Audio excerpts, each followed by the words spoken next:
अस्सलाम वालेकुम नाजरीन, कैसे हैं आप लोग। उम्मीद है आप सभी लोग अच्छे होंगे। ऑल इंडिया मजलिस इत्तेहादुल मुस्लिमीन AIMIM ने 5 फरवरी को होने वाले 70 सदस्यीय दिल्ली विधानसभा चुनाव के लिए अपने उम्मीदवारों के चुनाव अभियान का समर्थन करने के लिए क्राउड फंडिंग का सहारा लेने का फैसला किया है। दिल्ली चुनाव के प्रभारी और ऑल इंडिया मजलिस इत्तेहादुल मुस्लिमीन के पूर्व सांसद इम्तियाज जलील साहब ने टाइम्स ऑफ इंडिया से क्राउड फंडिंग योजना की पुष्टि की।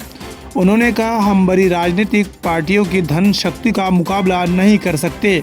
हमारे उम्मीदवार साधारण सामाजिक पृष्ठभूमि से हैं। हम क्राउड फंडिंग के जरिए उनके अभियान के लिए धन जुटाएंगे। ये पहली बार है कि ऑल इंडिया मजलिस इत्तेहादुल मुस्लिमीन किसी राज्य में अपने चुनावी उम्मीदवारों के लिए क्राउड फंडिंग का सहारा ले रही है।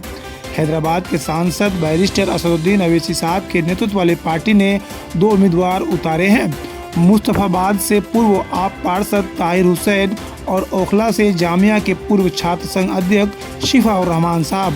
सोमवार को नामांकन वापस लेने की आखिरी तारीख के बाद भी दोनों मैदान में बने हुए हैं।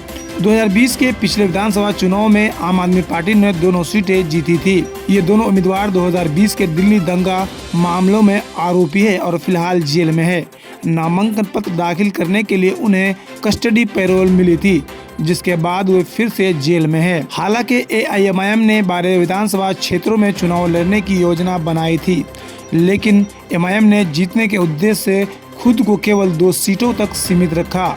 ऑल इंडिया मजलिस इत्तेहादुल मुस्लिमीन के एक वरिष्ठ नेता ने कहा, हम पर ज़्यादा सीटों पर चुनाव लड़ने का बहुत दबाव था, लेकिन हमारे सर्वेक्षण से पता चला कि मुस्तफाबाद और ओखला में हमारे जीतने की संभावना ज़्यादा है। जब जीतने की संभावनाएं उज्जवल नहीं है तो चुनाव लड़ने का कोई मतलब नहीं है।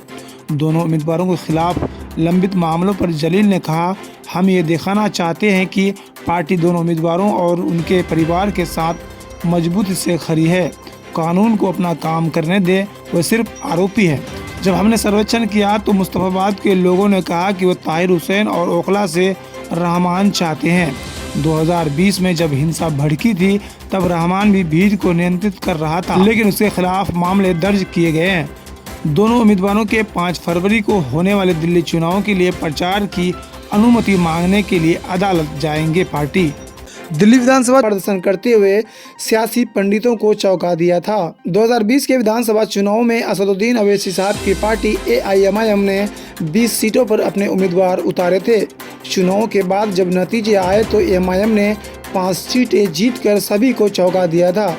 2020 के विधानसभा चुनाव में AIMIM का वोट शेयरिंग 1.24% था। उन चुनाव में AIMIM की सफलता का अंदाज़ा इसी बात से लगाया जा सकता है कि जीतन राम मांझी की हम मुकेश सहनी की VIP, बहुजन समाज पार्टी और लोक जनशक्ति पार्टी तक को बिहार में ओवैसी की पार्टी से कम सीटें मिली थी। ऐसे में असदुद्दीन अवैसी साहब ज़रूर उम्मीद कर रहे होंगे कि इस बार सूबे में होने वाले विधानसभा चुनाव में उनकी पार्टी बेहतर प्रदर्शन करेगी। वहीं ऑल इंडिया मजलिस इत्तेहादुल मुस्लिमीन के सांसद बैरिस्टर असदुद्दीन अवैसी साहब की तरफ से कोई ऑफिशियल स्टेटमेंट नहीं है कि कितने सीटों पर चुनाव लड़ेंगे, लेकिन आप कमेंट बॉक्स में जवाब ज़रूर दें कि कितने सीटों पर AIMIM को पूरे बिहार में चुनाव लड़ना चाहिए। आज रात अचानक ऑल इंडिया क्या होता है ट्रैक्टर लेने मुख में सलाह कर कही तो एग्रीकल्चर से ट्रैक्टर दिला टीचर ले ले